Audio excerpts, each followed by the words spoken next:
As a survivor of domestic violence, I take it very seriously, and it's something that is really doing a lot of damage to us, especially women. It happens to men too, but the main victim is usually a woman.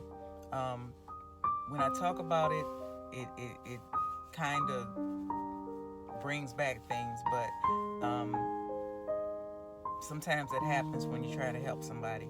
And I really want to help somebody to see what happens when a man is allowed to beat on you. There are spirits that are in operation that you probably are not aware of.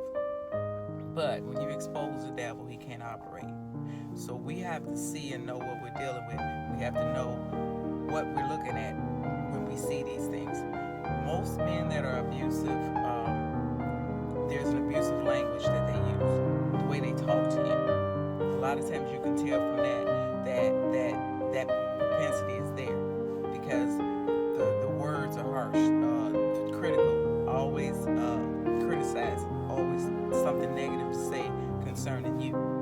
And that's usually a good indication that that person has an abusive side to him because physical abuse is not far away when you hear that type of language. The Bible says in Romans 6 and 16, don't you know that who you yield your vessel to, that you become the servant of? Yielding your vessel meaning giving your body, giving your mind, giving your spirit to. And we yield our spirits to, I yield our spirits to other spirits, demonic spirits that influence us. They're very real. We are spirit beings. So for our spirits to be influenced by another spirit is automatic because we're spiritual.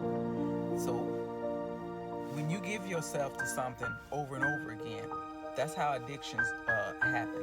And that's how we end up depending on other things. And it's a dependency, but it's also agreement because when a spirit influences you to do something, you have to agree with it in order to do it. You make a choice. Okay, yeah, I'll do that. So when a spirit is telling a man, hit her, he has to agree and then he has to do it. But the thing about it is, it's a progression. The more he does it, the easier it becomes. So it may start out as a slap, and then it's going to progress from there. The next time it'll be something worse, and worse, and worse, until eventually, he's almost killing you, or killing you. So many women have died at the hands of a man trying to hold on to a relationship. And the spirits that are in operation in a man when that happens is there's like an umbrella spirit because they travel in packs. So there's a leader and then there are the rest. It's a group. The root leader is control. And under or with that group comes fear, insecurity, hurt, anger. All of those are operating in that person. All of those spirits. So when he does that, you have to recognize, and you have there are telltale signs, like I just said. That language, when it starts coming across like that, physical is not far behind. Because if you'll accept that part, you'll accept the rest. And it's all a mental, it's grooming your mind to accept what's coming next.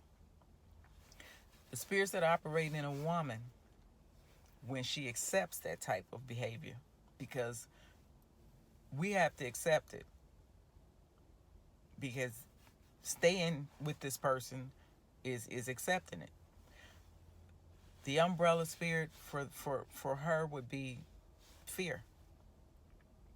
And the group of spirits that comes along with that would be low self-esteem. Um, not thinking much of yourself. And then exposure. You don't want anybody to know that you're dealing with this or that this is something that you're deciding to stay in. So you try to hide. There's a shame there. And the other spirit is rejection. Fear of being rejected. fear of he won't want me anymore, or nobody wants me. Fear of being alone. I'll accept this just so I won't have to be alone. And all of that is in play when it comes to an abusive relationship.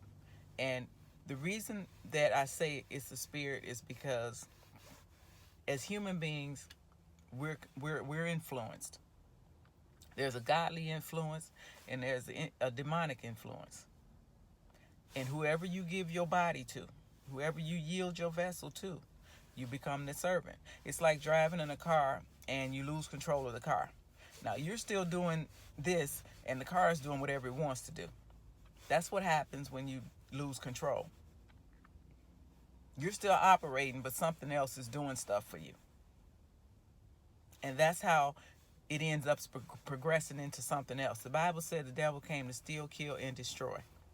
If he's coming to kill, steal, and destroy, then he'll use whatever vessel is available, because he don't have a physical body. So he has to use yours, if you let him, to do what he came to do, which is kill, steal, and destroy.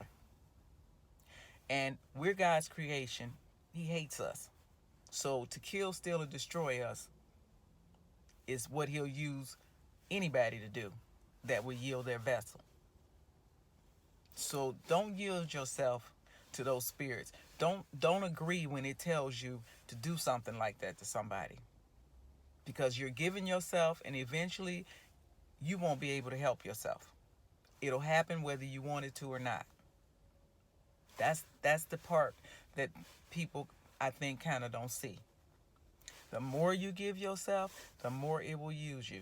The more you're used, the less it becomes you. And the more you're taken over. So don't allow spirits to take you over and use you to damage other people, because that's what's happening. And we have to be able to see the signs. See the signs, tell yourself the truth. If you see it, tell yourself the truth. Don't make excuses for them. Don't lie to yourself. Don't convince yourself of something else. Tell yourself the truth. And let somebody know. Tell somebody that this has happened or happening. It may just save your life. Live to love again. That's the best way I can put it. Live to love again.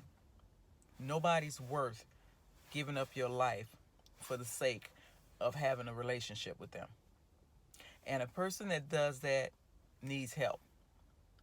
And if you're not able to help them, you need to get away from them. Thanks for listening.